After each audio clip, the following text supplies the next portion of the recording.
Assalamualaikum warahmatullahi wabarakatuh. Hai teman-teman, di sini saya akan membuat vlog tentang kota kelahiran saya, Kota Probolinggo. Bro, enak pakai intro apa enggak? Enak bos. Pakai intro ya? Ya. Oke.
Nah teman-teman, jadi saya sekarang sudah sampai di Bundaran Gladang Serang, Kota Probolinggo. Nah, tempat ini sangatlah strategis. Lokasinya tepat di tengah-tengah Kota Probolinggo. Biasanya pagi-pagi di sini sangat ramai, tapi berhubung sekarang bulan Ramadan, ya berkuranglah masyarakat Kota Probolinggo berkurang ke sini karena biasanya dijadikan tempat titik kumpul untuk bersepeda, berolahraga. Berhubung puasa, mungkin mereka menunda terlebih dahulu dan dialihkan ke sore hari, sekalian ngabuburit. Nah, untuk malam hari di sini sangat bagus untuk dijadikan spot foto. Soalnya kalau malam biasanya ada lampu-lampu warna-warni yang menghiasi Bundaran Gladang Serang ini. Selebihnya mungkin dijadikan tempat untuk healing oleh warga Kota Probolinggo jika merasa stres di rumah. Jadi biasanya mereka healing ke sini atau bersantai-santai di sini. Nah, kalau keadaan di sore hari apalagi bulan Ramadan pasti lebih rame daripada sekarang. Nah, biasanya kalau sore hari banyak yang berjualan di sekitar sini, apalagi kalau malam. Sudah dijadikan tempat kuliner wisata malam di sini. Nah, untuk perubahan dari waktu ke waktu, Bundaran Gladang Serang ini dulunya bukan bukan sebuah bundaran, akan tetapi seperti persimpangan banyak yang terdapat lampu merah, lampu lalu lintas di setiap tikungannya.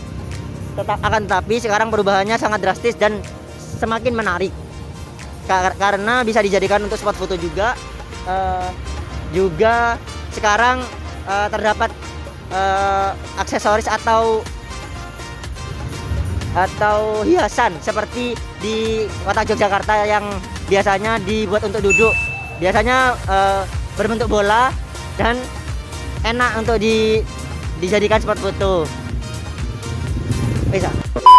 Nah, dulu ada kejadian yang sangat lucu atau kontroversial karena sesudah diresmikannya Bundaran Gladang Serang, warga Kota Probolinggo kan di sini masih bersifat ya kedaerahan atau ya masih bisa dianggap orang desa lah ya.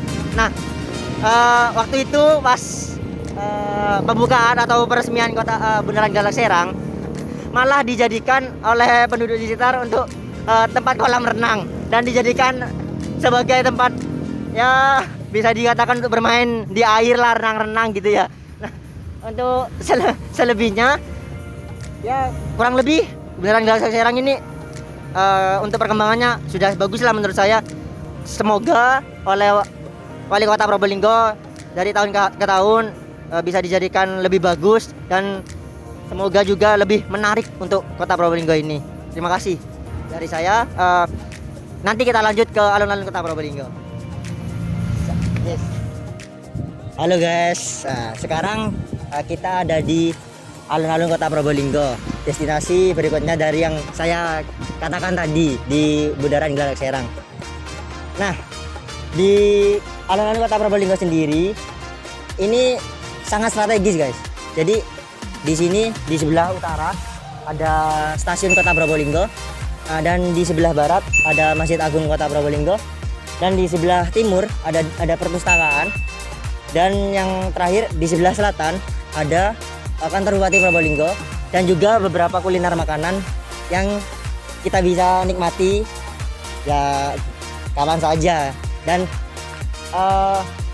alun-alun ini baru saja direnovasi ya, dan ya bedanya beda sekali dengan yang dulu. Sekarang kesannya lebih luas dan bersih, tapi sayangnya masyarakat Kota Probolinggo kurang sadar akan kebersihan itu juga. Terkadang saya melihat banyak sampah di sebelah utara yang masih berserakan. Kameramen maju sini.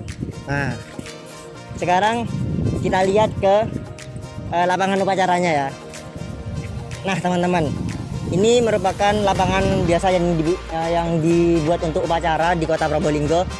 Selain untuk upacara, setiap harinya oleh warga masyarakat Probolinggo, khususnya anak-anak dan remaja, dibuat untuk olahraga. Contoh olahraganya seperti sepak bola, dan juga dibuat untuk voli. Ya terkadang juga dibuat untuk lari atau jogging di pagi hari dan sore hari. Berhubung kita syuting di bulan Ramadan, jadi ya beginilah sepi, dan ya biasanya pagi-pagi sudah ada, tapi ya sekarang kita lihat sendiri sepi ya teman-teman. Nah, untuk pagi-pagi biasanya banyak keluarga-keluarga di sini yang duduk santai, healing gitu kan, menikmati suasana alun-alun Kota Probolinggo. Nah, untuk renovasi sendiri kita bisa lihat dari bangunan yang modern, seperti model-model Eropa yang direnovasi oleh Wali Kota Probolinggo, dan identik dengan warna hijau, warna Wali Kota Probolinggo yang sekarang menjabat di Kota Probolinggo. Nah, kalian penasaran dengan suasana sore hari di alun-alun Kota Probolinggo? Nanti ya guys ya, jangan kemana-mana, tetap di vlog saya. Dadah. Woi, ini dia suasana alun-alun di sore hari Kota Probolinggo ya teman-teman. Bisa kita lihat sendiri, banyak orang-orang ngabuburit dan juga mencari takjil. Biasanya stand takjil itu terdapat di sisi utara dari alun-alun Kota Probolinggo. Nah, untuk keseruan lainnya, kita bisa mendengarkan lantunan surat Al-Quran di sini. Jadi tenang, dosa kalian tidak akan terkuras kalau di sini teman-teman. Yang selanjutnya mungkin kalau sore hari lebih rame daripada yang kalau pagi-pagi ya teman-teman. Itu saja sih perbedaannya. Mungkin itu cukup dari alun-alun Kota Probolinggo. Terima kasih. Jumpa lagi nanti permasalahan-permasalahan yang ada di Kota Probolinggo. Halo teman-teman. Nah, sekarang sesuai tadi saya ingin bercerita tentang permasalahan yang ada di Kota Probolinggo. Sebelum melanjutkan permasalahan Kota Probolinggo, saya ingin memperkenalkan satu lagi tempat yang Probolinggo punya, yaitu sebuah pantai yang bernama Pantai Mayangan. Nah, di Pantai Mayangan ini biasanya dipergunakan untuk bersantai-santai dan juga untuk bermain bagi para remaja yang biasanya bergabung dengan komunitas-komunitasnya. Nah, untuk loketnya sendiri di sini cukup murah, yaitu hanya membayar Rp4.000, dan lokasinya dari rumah saya juga cukup dekat, jadi cuma memakan waktu 15 menit untuk kesini. Selebihnya itu saja. Mungkin kalau sore hari bisa digunakan untuk ngabuburit juga. Nah, untuk selanjutnya permasalahan yang ada di Kota Probolinggo teman-teman. Jadi saya kan ingin bercerita tentang permasalahan Kota Probolinggo tadi ya. Jadi untuk permasalahan Kota Probolinggo yang pertama ya itu teman-teman, seperti permasalahan kota-kota umum lainnya, yaitu terkait hal sampah, apalagi hal sampah plastik. Nah, di Kota Probolinggo masih banyak sampah berserakan, apalagi sampah plastik atau anorganik. Nah, itu sangatlah berbahaya kan teman-teman ya, baik bagi tidak enak dipandang dan juga susah terurai. Nah, itu kan menjadi suatu permasalahan bagi Kota Probolinggo yang harus kita hilangkan. Mungkin tempat-tempat yang banyak sampah berserakan itu mungkin yang tadi ada di alun-alun, itu biasanya kalau malam-malam sesudah acara atau malam minggu itu pasti banyak sampah plastik teman-teman. Nah, kurang sadarnya masyarakat Kota Probolinggo juga memengaruhi dari meningkatnya sampah plastik di Kota Probolinggo. Jadi untuk menguranginya kita perlu adanya kesadaran diri. Itu sih kalau menurut saya untuk mengurangi permasalahan sampah plastik di Kota Probolinggo. Dan yang kedua ada permasalahan jalan rusak. Nah, di Kota Probolinggo bukan hanya 1 atau 2 jalan yang terdapat jalan rusak di setiap jalannya. Jadi banyak jalan di Kota Probolinggo yang berlubang dan juga bisa dikatakan aspalnya sudah terkuras lah atau habis. Jadi bisa mengakibatkan kecelakaan yang beruntun. Kita pikir saja ya teman, kita misalkan, nah kalian terkena lubangan besar dan misal di belakang ada kendaraan besar atau apa, itu kan sangat berbahaya teman-teman. Jadi jangan dianggap sepele. Itu sih mungkin permasalahan yang harus diatasi atau dibenahi oleh pemerintah Kota Probolinggo. Untuk selebihnya mungkin itu sih permasalahan yang ada di Kota Probolinggo. Saya tidak bisa menyebutkan terlalu banyak atau semuanya, soalnya masih banyak permasalahan yang ada di Kota Probolinggo. Nah, yang selanjutnya ada kontribusi apa yang bisa saya berikan untuk kota saya ini atau Kota Probolinggo. Mungkin kalau dari jurusan saya selaku jurusan teknologi informasi, mungkin diadakannya webinar terkait dengan teknologi ya teman-teman. Jadi mungkin bisa membantu masyarakat Kota Probolinggo dalam webinar ini. Contohnya saja kita bisa membantu pedagang kecil ya atau masyarakat yang mempunyai usaha-usaha kecil yang mungkin belum cukup terpenuhi lah kebutuhan pelanggannya. Jadi kayak kurang laris, kasarannya begitu. Nah, kita bisa membantu dengan cara meletakkan atau menyajikan makanan-makanan mereka di suatu web untuk membantu mereka juga. Jadi kan kita sama-sama untung.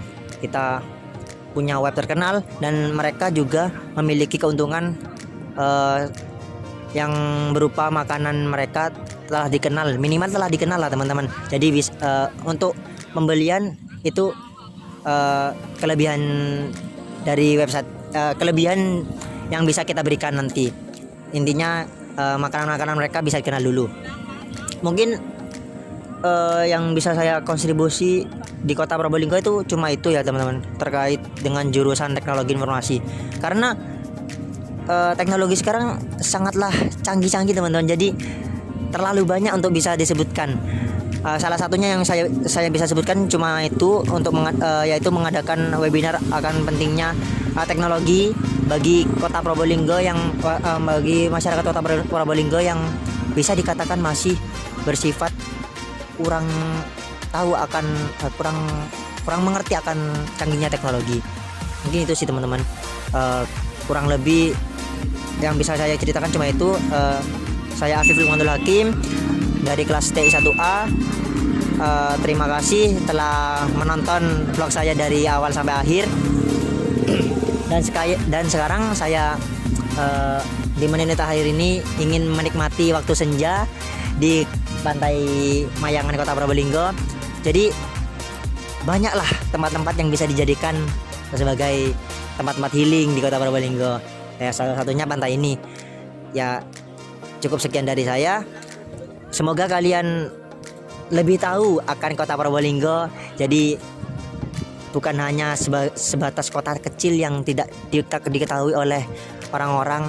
Jadi saya ingin memperkenalkan juga kepada kalian semua Kota Probolinggo, yang kota yang saya cintai, kepada seluruh warga Indonesia ataupun selebihnya lah.